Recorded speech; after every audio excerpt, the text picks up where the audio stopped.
3 വിരൽ കൊണ്ട് ഭക്ഷണം കഴിക്കുന്ന ശീലം വന്നാൽ ഭക്ഷണത്തിന്റെ അളവ് ചുരുങ്ങി കിട്ടും. പലരും രോഗികളായത് വയറ് നിറയെ ഭക്ഷണം കഴിക്കുന്നത് കൊണ്ടാണ്. നമ്മളിൽ ഭക്ഷണത്തിന്റെ കാര്യത്തിൽ സംഭവിച്ച വലിയ അബദ്ധം, ഭക്ഷണം കഴിച്ചാൽ വയറ് നിറയുന്നത് വരെ തിന്നലാണ്. നമ്മുടെ ബുദ്ധി കുറഞ്ഞു പോയത്, ഓർമ്മശക്തി കുറഞ്ഞു പോയത്, ഹൃദയത്തിന്റെ ശക്തി കുറഞ്ഞു പോയത്, പാൻക്രിയാസിന് ഇൻസുലിൻ ഉൽപ്പാദിപ്പിക്കാനുള്ള കഴിവ് കുറഞ്ഞു പോയത്, ശാരീരിക ശക്തി കുറഞ്ഞു പോയത്. ഏറ്റവും പ്രധാനപ്പെട്ട കാര്യം, ഭക്ഷണം കഴിച്ചാൽ വയറ് നിറയുന്നത് വരെ ഭക്ഷണം കഴിക്കുന്നോണ്ടാണ്. ഇങ്ങനെ അറിഞ്ഞാൽ നമ്മൾ ഭക്ഷണം കഴിക്കോ? ഒരു വഴി നമ്മളെ മുടക്കുന്ന ഒരാള്, നമ്മൾ പോകുന്ന വഴിയിൽ കല്ല് വെക്കുന്നവനോട്, തടസ്സം നിൽക്കുന്നവനോട് നമുക്ക് ദേഷ്യാണോ തോന്നുക, വെറുപ്പാണോ തോന്നുക? ഔ എന്തൊരു നല്ല മനുഷ്യൻ എന്നാ പറയങ്ങള്. ഇപ്പൊ ആ വഴിയിലുള്ള ആയുസ് കുറക്കണ പരിപാടിയിലാണ് ഇപ്പൊ ഉള്ളത്. ആഫിയത്ത് കുറക്കുന്ന പരിപാടിയിലാണ് ഇപ്പൊ ഉള്ളത്. ആയുസ്സിനെയും ആഫിയത്തിനെയും കുറക്കുന്ന പരിപാടിയിലാണ് ഇപ്പൊ ഉള്ളത്. എന്താ പറഞ്ഞത്? തിന്നാൽ വയറ് നിറയുന്നത് വരെ ഭക്ഷണം കഴിക്കും. മനുഷ്യൻ നിറക്കുന്ന പാത്രങ്ങളിൽ ഏറ്റവും ചീത്തയായ പാത്രം വയറാണെന്ന് മുഹമ്മദുർ റസൂൽ. എന്തിന് പറഞ്ഞു എന്നതാണ് ആലോചിക്കേണ്ടത്. മാരകമായ രോഗം പിടികൂടി പ്രയാസപ്പെടരുത് എന്ന് ആഗ്രഹമുണ്ടെങ്കിൽ, പിടികൂടിയ രോഗത്തിൽ നിന്ന് രക്ഷപ്പെടണമെന്ന് ആഗ്രഹമുണ്ടെങ്കിൽ, സയ്യിദുനാ മുഹമ്മദുർ റസൂൽ സല്ലല്ലാഹു അലൈഹി വസല്ലമ തങ്ങൾ ഇതെന്തിനു പറഞ്ഞു എന്നത് പഠിക്കണം.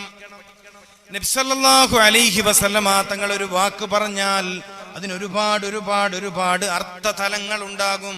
ഇത് മനസ്സിലാക്കിയ എടുക്കാൻ കഴിയാത്തതാണ് നമ്മൾ തോറ്റുപോയത്. ഇനിയിപ്പോ രോഗം വരാതിരിക്കാൻ പലരും ഇപ്പൊ പുതിയൊരു സംവിധാനം തുടങ്ങി വെച്ചിട്ടാണ്, LCHF എന്ന പേരിൽ. ചില ആളിപ്പം അരി ഭക്ഷണം കഴിക്കണില്ല, പഴം കഴിക്കണില്ല, എപ്പോഴും ഇറച്ചി, എപ്പോഴും മീന്, എപ്പോഴും മുട്ട, എപ്പോഴും വെണ്ണ. എന്തൊരു അബദ്ധമായി മനുഷ്യൻ ചെയ്യണത്. സുന്നത്തിനെതിരല്ലേ ഇയാള് ചെയ്യണത്. അരിഭക്ഷണത്തിൽ നിന്ന് മാറി നിൽക്കുക എന്ന് പറഞ്ഞാൽ നബി സല്ലല്ലാഹു അലൈഹി വസല്ലം തങ്ങളുടെ 100 കൊണ്ട് പഠിച്ചത് അരി. കിതാബ് പരിശോധിക്കണം. നമുക്കൊരു ജോലിയുണ്ട്, നമുക്കൊരു രീതിയുണ്ട്. നമ്മൾ കിതാബിൽ പറഞ്ഞ പോലെ ജീവിക്കേണ്ടവരാണ്. നാട്ടുകാർ പറയും പോലെ ജീവിക്കേണ്ട ആളല്ല. നമ്മളെന്താ മര്യാദ വിടുന്നത്? പിന്നെന്തിനാ ഇമാമിങ്ങൾ? പിന്നെന്തിനാ മുഹദ്ദിസീങ്ങൾ, മുഫസ്സിറുകൾ? പിന്നെന്തിനാ? എല്ലാ ദിവസവും ഇറച്ചി, എല്ലാ ദിവസവും മീൻ. മുഹമ്മദ് റസൂലുള്ളാഹി സ്വല്ലല്ലാഹു അലൈഹി വസല്ലമ തങ്ങൾ ഒരു തവണ മാംസം കഴിച്ചാൽ പിന്നെ കുറെ ദിവസം മാംസം കഴിക്കൂല. ഇതിന് സുന്നത്തുർ റസൂൽ എന്നാ പറയാ. ഇയാൾ എന്ത് മുസ്ലിമാണ്? സുന്നത്തില്ലാത്ത ആള്. ഇതെന്തു മര്യാദയുള്ള ദീനാണ്? നാം ആരെയാണ് ഇത്തിബാഇ ചെയ്യേണ്ടത്? നാം ആരെയാണ് ഫോളോ ചെയ്യേണ്ടത്? നാം ആരുടെ കൂടെയാണ് നടക്കേണ്ടത്? നബി സല്ലല്ലാഹു അലൈഹി വസല്ലമ തങ്ങളോടൊപ്പമാണ്. ഒരു വാട്സപ്പ് കൂട്ടായ്മയിൽ നിന്ന് കേട്ട ക്ലാസ്സിൽ നിന്നല്ല ജീവിതത്തെ ചിട്ടപ്പെടുത്തേണ്ടത്. ഒരു വാട്സപ്പ് കൂട്ടായ്മയിൽ നിന്ന് കേട്ട ശൈലിയിൽ നിന്നല്ല ജീവിതത്തെ ചിട്ടപ്പെടുത്തേണ്ടത്.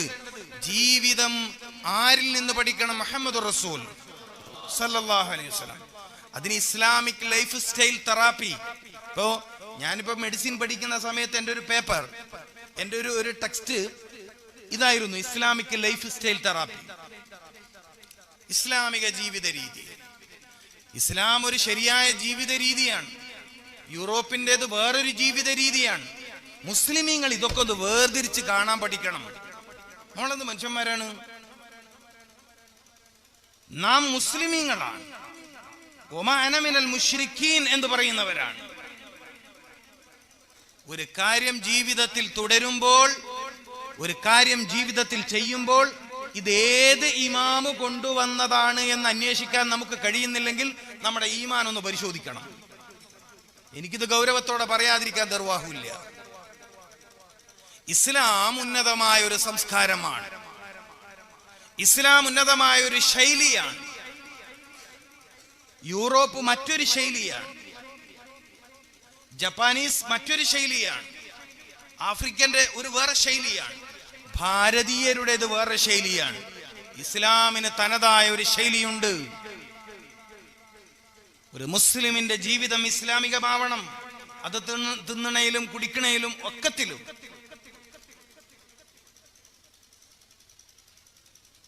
കേവലം ശരീരത്തിന്റെ ഭാരം കുറയുമെന്ന ഒരൊറ്റ കാരണം പറഞ്ഞുകൊണ്ട് ജീവിതത്തിന്റെ സുന്നത്തായ ഒരു ശൈലി ഉപേക്ഷിക്കരുത്. പലരും പറയണത് തൂക്കം കുറഞ്ഞു എന്നത് മാത്രമാണ്. അതിനിടയിൽ മറ്റു പലതും കുറയുന്നത് അറിയില്ല കേട്ടോ. അതിനിടയിൽ മറ്റു പലതും കുറഞ്ഞു പോകുന്നത് അറിയില്ല. അറിയാൻ ഒരു 6-8 മാസമൊക്കെ കഴിയും. അപ്പോഴേക്കും പല രോഗങ്ങളും പിടികൂടിയിട്ടുണ്ടാകും. പഴം കഴിച്ചാൽ മാത്രം കിട്ടുന്ന ഗുണം പഴം കഴിക്കാത്തവർക്ക് എങ്ങനെയാ കിട്ടുക? ഒന്ന് പറയും. പഴം കഴിച്ചാൽ മാത്രം കിട്ടുന്ന ഗുണം പഴം കഴിക്കാത്തവർക്ക് എങ്ങനെ കിട്ടും? നാച്ചുറോപ്പതി, പ്രകൃതി ചികിത്സ എന്ന് പറഞ്ഞ് വന്നിട്ടുള്ള ആളുകൾ പാല് കുടിക്കരുത് എന്ന് പറഞ്ഞപ്പോൾ വിശുദ്ധ ഖുർആൻ ഇബ്റത്ത് എന്ന് പരിചയപ്പെടുത്തിയ അമൂല്യ ഔഷധ ഗുണമുള്ള വസ്തുവിനെ നിരാകരിച്ചാൽ പാനീയം എന്ന് വിളിക്കാൻ പറ്റാത്ത ഭക്ഷണ ഗുണമുള്ള സർവ്വ ഗുണങ്ങളും അടങ്ങിയ ഒരു അമൂല്യ ഔഷധത്തെ നിരാകരിക്കാൻ ഹബീബ് റസൂലുള്ളാഹി സ്വല്ലല്ലാഹു അലൈഹി വസല്ലമ തങ്ങൾ ഏറ്റവും താല്പര്യത്തോടെ പാനം ചെയ്തിരുന്ന അമൂല്യ ഭക്ഷണം പാല് ലഭിച്ചാൽ മറ്റൊരു ഭക്ഷണത്തിന് വേണ്ടി അന്വേഷിക്കരുത് എന്ന് മുഹമ്മദ് റസൂൽ സല്ലല്ലാഹു അലൈഹി വസല്ലം. എന്നിട്ട് ചില ആള് പ്രകൃതി ചികിത്സന്റെ പേരും പറഞ്ഞ് പാല് കുടിക്കാണ്ട് നടന്നു. ഇയാളും പള്ളിയിൽ നിസ്കരിക്കാൻ വരും. എന്നിട്ട് ഇഹ്ദിന സിറാത്തൽ മുസ്തഖീം ഇയാളും ദ്വാരക്കും.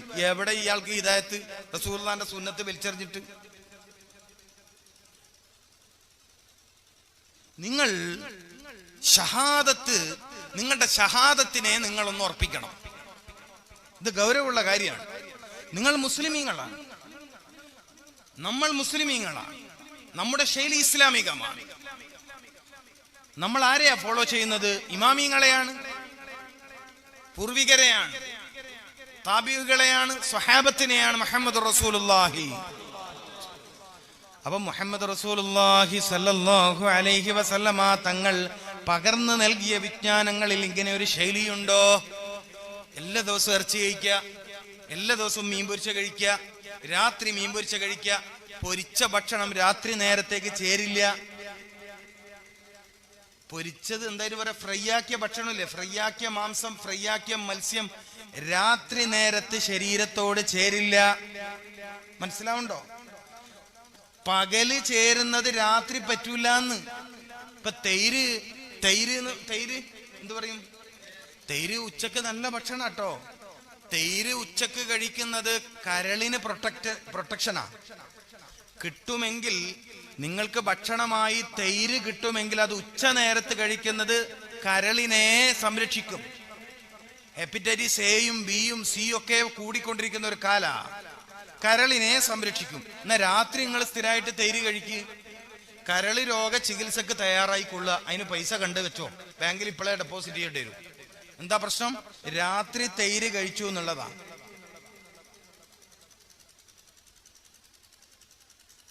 ഇസ്ലാം എല്ലാ കാര്യങ്ങളും പറഞ്ഞിട്ടുണ്ട്.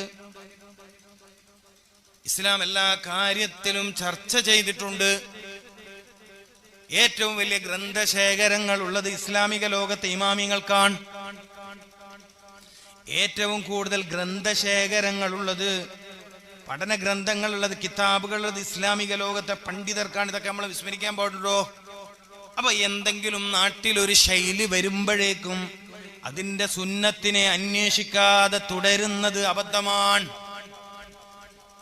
നാം സുന്നത്ത് ജമാഅത്തിന്റെ ആളുകളാണ്, നാം സുന്നത്ത് ജമാഅത്തിന്റെ ആളുകളാണ്. നമ്മുടെ അഖീദ അതാണ്. അതുകൊണ്ട് തന്നെ ഹബീബായ റസൂലുള്ളാഹി സല്ലല്ലാഹു അലൈഹി വസല്ലമ തങ്ങൾ പഠിപ്പിക്കാത്തൊരു ശൈലിയെ ഒരു കാരണവശാലും സ്വീകരിക്കരുത്. മാത്രമല്ല, ഇപ്പോഴും അത് ശാസ്ത്രീയമാണെന്ന് തെളിയിക്കപ്പെട്ടിട്ടില്ല. ഇപ്പോഴും നിലവിൽ ചില ആള് തുടർന്ന് വരുന്ന ഈ ഭക്ഷണക്രമം ശാസ്ത്രീയമാണെന്ന് തെളിയിക്കപ്പെട്ടിട്ടില്ല. ആകെ പറയുന്നത് തടി കുറയുന്നുണ്ട്. ഷുഗർ നോക്കുമ്പോൾ ടെസ്റ്റ് ചെയ്യുമ്പോൾ അതിന്റെ അളവ് കുറയേണ്ടതാണ്. ഷുഗറിന്റെ അളവിലല്ലെങ്കിൽ തന്നെ ഇവിടെ മൊത്തത്തിൽ സംശയമാണ്. അതുകൊണ്ട് ആ കാര്യം ശ്രദ്ധിക്കണം. അപ്പൊ ഭക്ഷണം കഴിക്കാത്തതാണ് രോഗം. കഴിക്കേണ്ട രീതിയിൽ ഇനി നല്ല ഭക്ഷണം തന്നെയാണ്, പക്ഷെ അത് കഴിക്കേണ്ട ഒരു രീതി മുഹമ്മദുർ റസൂൽ സല്ലല്ലാഹു അലൈഹി വസല്ലം പഠിപ്പിച്ചിട്ടുണ്ട്. ഉദാഹരണത്തിന് ചില ആളിങ്ങനെ ചാരി ഇരുന്നിട്ട് ഭക്ഷണം കഴിക്കുന്ന ആളെ പറ്റൂല. ചാരി ഇരുന്ന് ഭക്ഷണം കഴിക്കാൻ പറ്റൂല. നമുക്കിപ്പോ ഇങ്ങനെ ഇരിക്കാൻ പറ്റുന്ന പോലത്തെ കസാരയെന്ന് വെക്കുക. ചാരി ഇരുന്ന് കഴിക്കുന്നത് സുന്നത്തിനെതിരാണ്. അത് ദഹന പ്രക്രിയയെ താറുമാറാക്കും. അപ്പൊ ചാരിയിരുന്ന് കഴിക്കാൻ പാടില്ല. അവിടെ സുന്നത്തിനെതിരുണ്ടായി. മുസ്ലിമിന്റെ സയൻസ് സുന്നത്തുർ റസൂൽ സല്ലല്ലാഹു അലൈഹി വസല്ലം. ഇതെന്താ പറയാൻ പേടിക്കണം എന്തിനാ? മുസ്ലിമിന്റെ സയൻസ്, മുസ്ലിമിന്റെ ശാസ്ത്രം, ഇസ്ലാമിക സമൂഹത്തിന്റെ ശാസ്ത്രം സുന്നത്തുർ റസൂൽ സല്ലല്ലാഹു അലൈഹി വസല്ലം. അത് എവിടെ നിന്നുണ്ടായതാണ്? അള്ളാഹുവിന്റെ കലാമിൽ നിന്നുണ്ടായതാണ്. അത് അള്ളാഹുവിന്റെ കലാമിൽ നിന്നുണ്ടായതാണ്. അപ്പൊ എങ്ങനെയാണ് ഒരാൾ രോഗിയായി തീരുന്നത്? രോഗം വരാതിരിക്കാൻ ഖുർആൻ വല്ല പ്രതിരോധവും പറഞ്ഞിട്ടുണ്ടോ എന്ന ചോദ്യത്തിന് ഇമാം റംലി റഹ്മഹുമുല്ലാ തങ്ങൾ പറഞ്ഞ മറുപടി, നീ ഭക്ഷണം കഴിക്കണം. ഇവിടെയാണ് പഠിക്കാനുള്ളത്. ശരീരത്തിന് ഗുണപ്രദമായ വസ്തുക്കൾ കഴിക്കാൻ നാം തയ്യാറാവണം. ഇപ്പൊ മത്സ്യങ്ങൾ കഴിക്കുന്ന കൂട്ടത്തിൽ ചെറുമത്സ്യങ്ങൾ കഴിക്കാൻ തയ്യാറാവണം. ചെറിയ മത്സ്യങ്ങൾ കഴിക്കണം. രോഗിയാകുന്ന സമയത്ത് ആ നിലക്കുള്ള ഒരു ഭക്ഷണക്രമം വേണം. കുട്ടികൾക്ക് പ്രത്യേകം ഭക്ഷണക്രമം വേണം. യുവാക്കളാണെങ്കിൽ, അധ്വാനത്തിന് പോകുന്നവരാണെങ്കിൽ മറ്റൊരു ഭക്ഷണക്രമം വേണം. വാർദ്ധക്യത്തിലേക്കെത്തിയാൽ യൗവനകാലത്ത് കഴിച്ച അതേ ഭക്ഷണശൈലിയുടെ ആവശ്യമില്ല. അങ്ങനെ മനസ്സിലാക്കാൻ കഴിയണം.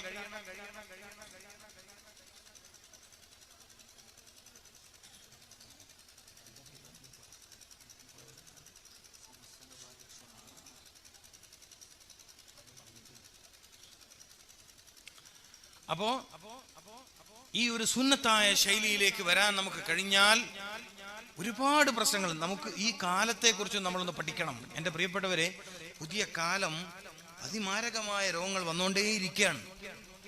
മാരകമായ രോഗങ്ങൾ വന്നുകൊണ്ടേയിരിക്കുകയാണ്. എന്തെങ്കിലും ഒരു സംവിധാനം കൊണ്ട് ഇതിനെ തടഞ്ഞു നിർത്താൻ പറ്റണമില്ല. അങ്ങനെ ഉണ്ടെങ്കിൽ തർക്കമില്ല. എന്തെങ്കിലും നമുക്ക് പരിചയമുള്ള സംവിധാനം കൊണ്ട് ഇതിനെ ബ്ലോക്ക് ചെയ്യാൻ പറ്റുന്നുണ്ടോ? ഇല്ല. ആ നിലക്ക് ഇസ്ലാം പറഞ്ഞ ഈ ഒരു വലിയ പോയിന്റ് ഉണ്ടല്ലോ, നമ്മൾ സ്വായത്തമാക്കണം.